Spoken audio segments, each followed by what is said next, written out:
Linear algebra and logic के इस नए वीडियो में आप सबका स्वागत है। पिछले वीडियो में मैंने बात करी थी about system of equations in two variables, pivot positions, basic variables, free variables and कैसे हम एक general solution to a system of equations ढूंढ सकते हैं यूजिंग अ मैट्रिक्स। आज मैं बात करने वाला हूँ rank and nullity of a matrix, जिसमें से रैंक फर्स्ट ईयर में आप लोग पढ़ ही चुके हैं। Rank and nullity, right. तो रैंक क्या होती है? Number of non zero rows in row reduced echelon form in a matrix in a row reduced echelon form। ठीक है। एंड नलिटी क्या होती है? नलिटी होती है नंबर ऑफ रोज। नलिटी को आप ऐसे भी दिखाते हैं, null of A is suppose n number of rows है माइनस रैंक ए। सिंपल। ठीक है। अब रैंक एंड नलिटी जो होती है वो होता है rank of matrix pivot columns की इक्वल होती है and nullity of matrix non pivot columns की इक्वल होती है। एंड अगर सपोज एक मैट्रिक्स स्क्वायर है, एन क्रॉस एन की मैट्रिक्स है, तो उसका row reduced form should always be I of n. I of n is identity matrix of n rows and n columns. अब लेटस अब हम रैंक एनालिटी से क्या क्या ऑलरेडी क्या क्या रिजल्ट्स हमें मिलते हैं वो मैं बताऊंगा। मान लो ए एक्स इक्वल टू बी एक सिस्टम ऑफ इक्वेशन है जो कि कंसिस्टेंट है।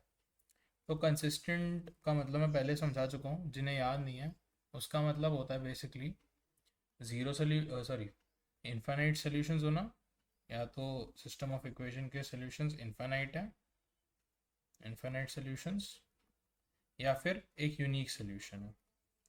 तो इसमें हमें क्या क्या पता चलता है कि जो नंबर ऑफ बेसिक वेरिएबल्स होते हैं B V of a system of equation that is equal to rank. वो ऑब्वियस है क्योंकि मैंने ऑलरेडी बता दिया है कि पिवट कॉलम्स जो हैं वो रैंक के बराबर होते हैं। And similarly free variables is equal to null of A. अब अगर एक कंसिस्टेंट सोल्यूशन है A X equal to B, consistent solution है जिसका एक यूनिक सोल्यूशन है, समझ लो, यूनिक सोल्यूशन है किसी भी सिस्टम ऑफ इक्वेशंस का, तो जो बी वी है वो कितने हैं? वो नंबर ऑफ रोज के बराबर हो जाएंगे सारे। नंबर ऑफ रोज है ना, number of sorry number of rows. तो इसका मतलब क्या है? उसमें जो रैंक होगी उसमें rank will be equal to number of rows. That means nullity zero होगी, राइट। नंबर ऑफ रोज, तो rank is equal to number of rows, hence null of A जो है, null of A will be zero. And in case infinite solutions हो तो nullity of the coefficient matrix should be positive. समझ रहे हो? और अगर ऐसे समझ नहीं आया आप लोग को तो मैं समझाने के लिए एक एग्जांपल ले लेता हूँ। वो है लेट जो let this be an equation x1 plus x2 plus x3 equal to 1, x1 plus 3x3 equal to minus 2 plus s and x1 minus x2 plus rx3 should be equal to 3। तो हमें इस question में हमें basically conditions बतानी है कि किन किन कंडीशंस में तो हमें वैल्यूज़ बतानी है आर एन एस की ए। कंडीशन नंबर 1 है कि ज़ीरो सोल्यूशन हो यानी इनकंसिस्टेंट हो। सेकंड है इनफाइनाइट सॉल्यूशंस। थर्ड है यूनिक सॉल्यूशन, राइट। तो अगर इसका आंसर कैसे करना है वो भी बताऊंगा। तो इसका आंसर होगा, ब्लू से लिख देता हूँ। तो इसके आंसर के लिए सबसे पहले ऑगमेंटेड मैट्रिक्स बना लो। ऑगमेंटेड मैट्रिक्स क्या होती थी? ए मैट्रिक्स जिसमें ए है एंड बी कॉलम वेक्टर है, राइट। तो ए क्या होगा हमारा? It is one one one and B भी वन है। Then we have one zero क्योंकि x2 नहीं है, 3 and minus 2 plus s, then we have 1 minus 1 r and 3. Okay, अभी हमें A B matrix augmented matrix मिल चुकी है. नेक्स्ट स्टेप है ऑगमेंटेड मैट्रिक्स को रो रिड्यूस्ड फॉर्म में करना है. तो रो रिड्यूस्ड फॉर्म में क्या मैंने बोला था, हर कॉलम की लीडिंग एंट्री के अलावा जो उसके नीचे एंट्रीज हैं वो जीरो होनी चाहिए, राइट. तो देखो ये दोनों जीरो नहीं है, तो इन्हें जीरो करते हैं. एलिमेंट्री रो ऑपरेशन, सिर्फ एलिमेंट्री रो, कॉलम में ऑपरेशन नहीं करने हैं आपको, ठीक है. तो हम क्या करेंगे, row 3 goes to row 3 minus row 1 and row 2 goes to row 2 minus row 1 कर दो. तो जब हम नया मैट्रिक्स लेंगे तो रो 1 तो सेम है, 1 1 1 1. अब आते हैं रो 2 पे, 0 माइनस 1 2 एंड ये तो क्या होगा, -3 plus s, right. And next जो रो होगी हमारी रो 3, that will be 1 minus 1 0 -1 -1 -2 r -1 and 3 - 1 will be 2. अब अगला कॉलम हमें देखना क्या, वो रो रिड्यूस्ड है नहीं, बस क्या है इसकी लीडिंग एंट्री, मतलब ये -1 है ना, ये इधर ठीक है, ये इधर है, वो एक चीज़ है. बट उसके अलावा लीडिंग एंट्री तो ये ठीक है, अगले कॉलम में है, बट हमें फिर नीचे वाले कॉलम को जीरो, नीचे वाला जो वैल्यू है 2 उसको जीरो करना है. तो we need to take it row 3 goes to, कैसे करेंगे, रो 3 -2 रो 2 माइनस. और अगर आपको याद होगा मैंने बताया था रो एलिमेंट्री रो ऑपरेशंस जब हम परफॉर्म करते हैं तो जिस भी रो पे वो ऑपरेशन हो रहा है उसमें कुछ मल्टीप्लाई या डिवाइड नहीं करना होता. अगर आप उसे किसी और रो से प्लस या माइनस कर रहे हो, दूसरी में करना है. इसमें मैं ये नहीं करूँगा हाफ ऑफ रो 3 को मैं माइनस करूँ रो 2 से, राइट. वो वर्क नहीं करना चाहिए. वो भी वर्क कर जाएगा बट क्योंकि इस केस में हम वैल्यूज फाइंड कर रहे हैं, आर और एस हमें गिवन नहीं है, बट वह तरीका गलत हो सकता है ना लॉट ऑफ केसेस. तो जब हम ये लिखेंगे तो रो 2 एंड रो 1 तो सेम रहेगा, 0 -1 2 -3 प्लस एस. एंड अब इस पे आते हैं तो ये तो 0 का 0, राइट.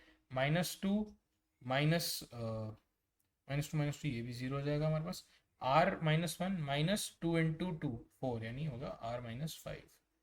2 -3 इंटू 2 मतलब +6 and -2s, so it will be 8 -2s. तो यहाँ में मिल चुकी है रो रिड्यूस्ड एशेलॉन फॉर्म. अगर आप देख सकते हो रो रिड्यूस्ड एशेलॉन फॉर्म में ऐसे मिल गई है कि देखो अब अगली एंट्री ये जो है ये होनी चाहिए अगली leading entry, right, in the next column. And इसके नीचे कोई और रो तो है नहीं कि हमें जीरो में कन्वर्ट करनी है. तो हमने सारे कॉलम्स जो हो सकते थे उन्हें रो रिड्यूस्ड फॉर्म में कर दिया है. और अब हम चलते हैं, तो अब हम निकाल सकते हैं आर और एस की वैल्यू. वो कैसे निकालेंगे आओ देखते हैं. तो पहला हमारा था इनकंसिस्टेंट. अब इनकंसिस्टेंट कोई तब होती है, एक लीनियर इक्वेशन इनकंसिस्टेंट तब होगी जब ना उसमें ऐसी एक रो रिड्यूस फॉर्म करने के बाद ना हमारे पास ऐसी row augmented matrix 0 0 0 dot dot dot जितने भी वेरिएबल्स 0 और एक कोई डी, और ये डी होना चाहिए नॉन जीरो. बेसिकली एक पूरी रो हमारी जीरो, अगर मान लो मैं इसको x x x सबसे मल्टीप्लाई करता हूँ और ये सब जीरो हैं, सारे कोएफिशिएंट्स जो हैं सब वेरिएबल्स के वो जीरो हैं, पर जो कांस्टेंट है उधर कोई वैल्यू है, तो सेंस नहीं बनाता ना. That is like equating zero with some non zero value जैसे डी है. तो ये तो भाई फंडामेंटली गलत है mathematically, right. Fundamentals of maths जो हैं वही इससे हिल जाएंगे. तो हमें कुछ ऐसा ढूंढना है. तो लास्ट, और ये लास्ट रो होनी चाहिए, जैसे मैंने कहा ये लास्ट रो में आपको दिखेगा. तो लास्ट रो में अगर ऐसा हमें करना है तो हमें क्या देखना है, देखो R5 एक हमारी जो कोएफिशिएंट मैट्रिक्स है उसका पार्ट है, तो R -5 should be 0 and 8 -2s should not B 0 क्योंकि ये कोएफिशिएंट वाली कॉलम वेक्टर का पार्ट है. तो इसके हिसाब से मतलब we should have R as R should be equal to 5 according to this and S should not be equal to 4. तो हमें मिल गई कंडीशन, बस ये हो गया पहला आंसर. दूसरा आंसर क्या है, दूसरा आंसर है हमारे पास, दूसरा क्वेश्चन है होता कि हमें चाहिए इन्फाइनाइटली मैनी सॉल्यूशंस में क्या होता है, मैंने कहा था नलिटी आपकी होनी चाहिए. मतलब लास्ट रो जो है वो जीरो रो बन जाए तो नलिटी आ जाएगी, राइट. तो उसके लिए क्या है, आर को तो हम R -5 = 0 मतलब R तो 5 है. एंड 8 माइनस 2s को अगर मैं 0 कर दूं तो सिर्फ हमें दिख रहा है 4 पे, राइट, 4 पे हो जाएगा, तो s की वैल्यू 4, ये भी हो गया। अब आते हैं नेक्स्ट पे। नेक्स्ट जो हमारा क्वेश्चन है वो है third, with a unique solution. तो यूनिक सोल्यूशन में वी नो कि नलिटी इज जीरो। तो नलिटी जीरो करने के लिए मुझे क्या करना पड़ेगा, जो ए मैट्रिक्स है उसमें ना कोई भी जीरो रो नहीं होनी चाहिए, no cross on zero rows, right, zero rows नहीं होनी चाहिए। तो जीरो रो कैसे डिटरमिन होती है, r-5 should not be equal to zero. तो बेसिकली r की वैल्यू should not be equal to sorry 5, and s की वैल्यू से इसलिए मैटर नहीं करता बिकॉज भाई कोई ऐसी इक्वेशन भी तो हो सकती है जिसका कोएफिशिएंट, जिसका जो कांस्टेंट पार्ट है वो जीरो हो, राइट। सो s की वैल्यू इसमें डज नॉट मैटर, राइट। तो ऐसे ही आप टेस्ट ऑफ कंसिस्टेंसी देख सकते हो। कंसिस्टेंसी देखने का बेसिक तरीका यही है, ये वाला जो मैंने आपको यहाँ बताया था, ये डी वाला। अगर आपका ऐसा है कि सारा जो ए मैट्रिक्स है उन सब के जो कॉलम है, जैसे ये भी जीरो, ये भी जीरो, ये भी जीरो, बट जो बी वाला है, बी का कॉलम वेक्टर है, उसका कॉरस्पॉन्डिंग एंट्री जीरो नहीं है, तो आपका वो इनकंसिस्टेंट है, आपको कोई भी सोल्यूशन नहीं मिल सकता उन टाइप की लाइंस का, ठीक है। अब इनका एप्लीकेशन क्या है, इनके एप्लीकेशन होते हैं, सपोज आपको मान लो, चलो एक क्वेश्चन करते हैं इनके एप्लीकेशन का, राइट, बस वो थोड़ा इंपॉर्टेंट क्वेश्चन है। तो मान लो एक कोई आइलैंड है, एक आइलैंड कंट्री है जिसकी इकोनॉमी ऐसे डिवाइडेड है, एक है टूरिज्म में, एक है टूरिज्म, एक हो गया ट्रांसपोर्ट, लेट्स से ट्रांसपोर्ट, और अगला हो गया कोई भी सर्विसेज, मल्टीपल, ठीक है। अब जो हर एक डॉलर जो है, एक डॉलर, मान लो एक डॉलर का अगर टूरिज्म होता है, एक डॉलर का अगर टूरिज्म चाहिए हमें, मान लो एक डॉलर का अगर टूरिज्म चाहिए, तो टूरिज्म, तो हमें जो इनपुट चाहिए वो है 0.3 फ्रॉम टूरिज्म सेक्टर, हमें ट्रांसपोर्ट से चाहिए 0.1, और सर्विस से भी चाहिए हमें 0.3। समझ रहे हो, समझ रहे हो मतलब। तो हम फिर से देखता हूँ, तो आप, है ना, और ट्रांसपोर्ट से अगर हमें $1 का आउटपुट चाहिए सपोज, तो हमें चाहिए ट्रां $1 जो है अगर ट्रांसपोर्टेशन का आउटपुट आ रहा है, तो टूरिज्म में 0.2, ट्रांसपोर्ट में 0.4 का इनपुट, और 0.2 होगा आपका सर्विसेज का। एंड सर्विसेज से $1 का अगर हमें आउटपुट चाहिए तो इनपुट होता है 0.05 इन services, 0.05, sorry 0.05 in tourism, 0.05 in transport, and 0.15 in your services. तो इनपुट आउटपुट मैट्रिक्स अगर मैं बनाना चाहूँ वो कुछ ऐसी बनेगी इसकी। लेट्स से इनपुट हम ऐसे रोज में दिखा रहे हैं, और आउटपुट आउटपुट मुझे कैसे दिखाना है, in terms of columns, columns के थ्रू। तो टूरिज्म का आउटपुट के लिए मुझे टूर लिख देता हूँ यहाँ पे, ट्रांस, यहाँ पे लिख देता हूँ, एंड सर्विसेज ऐसे लिख देता हूँ। कितना चाहिए था, 0.1, 0.3, 0.2, 0.4, 0.2, 0.05, 0.05, 0.15। ओके, ये हमारी मैट्रिक्स हो गई। अगर मान लो इस इकोनॉमी का जो प्रोडक्शन है यानी आउटपुट है वो टूरिज्म से है 10 मिलियन, 15 मिलियन है ट्रांसपोर्टेशन से, और 20 मिलियन है सर्विसेज से, तो कितना इनपुट चाहिए, हर इनपुट चाहिए टूरिज्म सेक्टर से सर्विसेज सेक्टर को, समझ रहे हो। तो ये तो हमने लिख लिया, ये मैट्रिक्स है। तो एक तरीके से अगर आप ध्यान दो इस पे, ये हमारा कोएफिशिएंट मैट्रिक्स है, राइट, ये पूरा का पूरा मैट्रिक्स, मैं इसको बाउंड कर देता हूँ ऐसे, है ना, ये कोएफिशिएंट मैट्रिक्स है, राइट, हमने एक पे देखा। तो अब वो बोल रहे हैं क्वेश्चन में कि जो ग्रॉस आउटपुट था टूरिज्म का, टूरिज्म वो है $10 मिलियन, मिल लिख देता हूँ, ट्रांसपोर्टेशन का है, टेशन का है $15 मिलियन, और सर्विसेज का है डॉलर कितना था, 20 मिलियन आई थिंक, है ना, 20 मिलियन था, राइट, 20 मिलियन। तो हमें बताना है कि टूरिज्म सेक्टर को सर्विसेज सेक्टर से कितना चाहिए। तो अब हमारे पास गिवन क्या क्या है, और गिवन लिख देता हूँ मैं आपके लिए। गिवन, गिवन लिखते हैं सबसे हमेशा क्वेश्चन में। सबसे पहले देखो तुम्हें दिए क्या रखा है, क्योंकि ऑब्वियसली हर क्वेश्चन ऐसे ही बनाते हैं कि सॉल्व हो जाए और उतने इन्फॉर्मेशन से भी जितना दे रखा है। तो कभी भी ये मत सोचो भाई कुछ आड़ा टेढ़ा दे रखा है। अगर तुम ध्यान से एनालाइज करोगे ना हर क्वेश्चन में कि क्या क्या दे रखा है गिवन, तो ऑलमोस्ट अपने आप दिख जाता है कि how do you approach the question. Your approach should always be right what is given to you, right. कभी तुम लिख देते हो ना, आंखों के सामने होते, दिमाग में हो रहे हो तो तुम सोचते ही रहते हो, आंखों के सामने आएगा ना तो थोड़ा और क्लैरिटी आती है। तो हम लिखते हैं कि हर डॉलर वर्थ आउटपुट जो है सर्विस सेक्टर से, क्योंकि हमें सर्विसेज का निकालना है, हमें हमें चाहिए ट्रांसपोर्ट ने कितना दिया, वी नीड इनपुट, पहले टू फाइंड, सॉरी पहले टू फाइंड भी लिख देता हूँ मैं आपके लिए। इनपुट फ्रॉम ट्रांसपोर्ट कितना है, आउटपुट ये 20 मिलियन लाने के लिए फ्रॉम सर्विसेज, सर्विसेज का आउटपुट लाने के लिए, मतलब सर्विसेज का जो 20 मिलियन का जो हमारा पास आउटपुट है उसमें टूरिज्म का था, ट्रांसपोर्ट का था, sorry tourism, tourism sorry sorry transport नहीं, टूरिज्म, टूरिज्म का कितना हाथ है उसमें, उसमें टूरिज्म को कितना इनपुट दिया है उसने, राइट। तो अब हमें क्या पता है कि सर्विसेज के $1 वर्थ आउटपुट में टूरिज्म 0.05 रखता है इनपुट, है ना।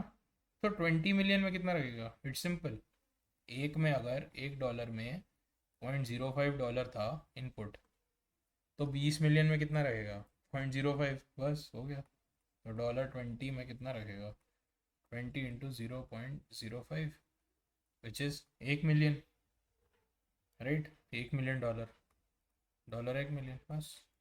ऐसे तो काफ़ी सिंपल है एक्चुअली ये सवाल, इसमें जो आते हैं, पर मैं इसलिए बता रहा हूँ बिकॉज ना कभी कभी लंबे होते हैं एंड कन्फ्यूजिंग होते हैं इन देयर वर्डिंग, इसलिए करवा रहा था मैं, राइट। एक और क्वेश्चन लेते हैं।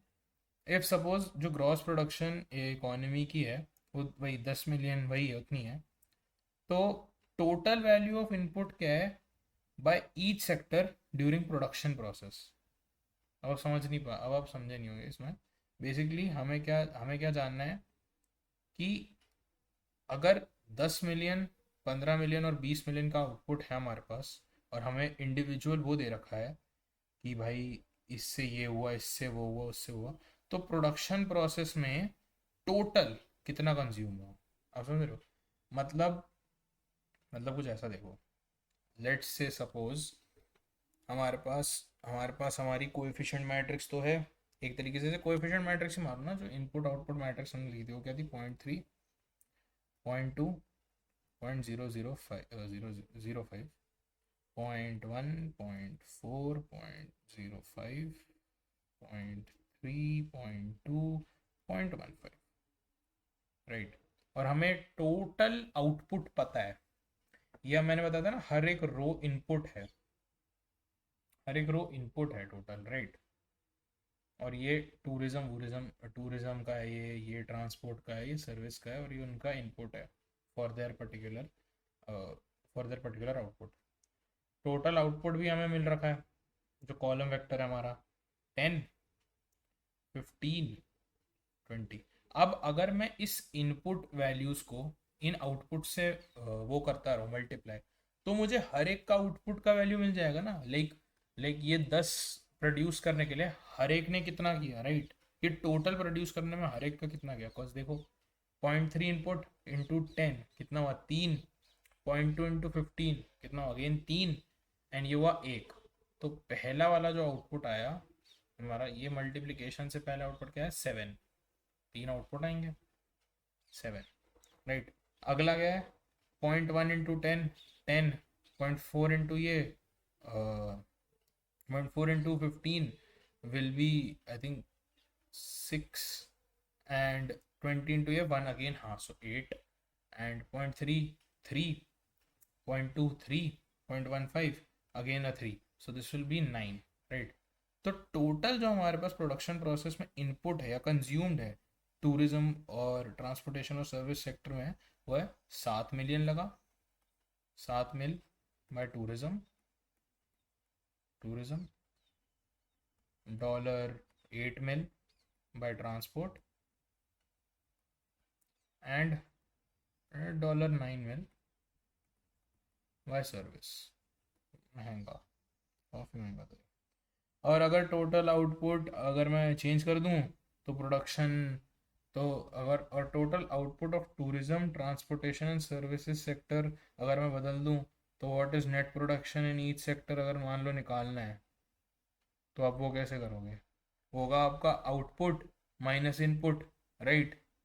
राइट, ग्रॉस प्रोडक्शन अगर मुझे निकालनी हो, मान लो मुझे आउटपुट दे रखा है सबका, है ना, तो दैट विल बेसिकली भी आउटपुट का जो वेक्टर है, output vector minus coefficient into input vector, है ना, ये। अब आप समझ गए वाला पार्ट। तो ऐसे ही सवाल होते हैं, ज़्यादा कुछ होता नहीं है इतना इन सवालों में, आपको ज़्यादा सोचने की नीड नहीं है। और ठीक है, इन सवालों के यही टाइप के सवाल होते हैं, काफ़ी बेसिक सवाल होते हैं, पर ये प्राइमरली यूज़ है कि हम इसका यूज़ करते हैं ऐसे सिस्टम ऑफ इक्वेशंस को मैट्रिसेस के थ्रू सॉल्व करना है तो हम कुछ ऐसा करते हैं इसमें। तो आज की वीडियो के लिए इतना ही। अगर आप लोगों को ये वीडियो पसंद आई या आपको इन्फॉर्मेटिव लगी, मज़े आए, तो please do like share and subscribe, helps a lot. Thank you.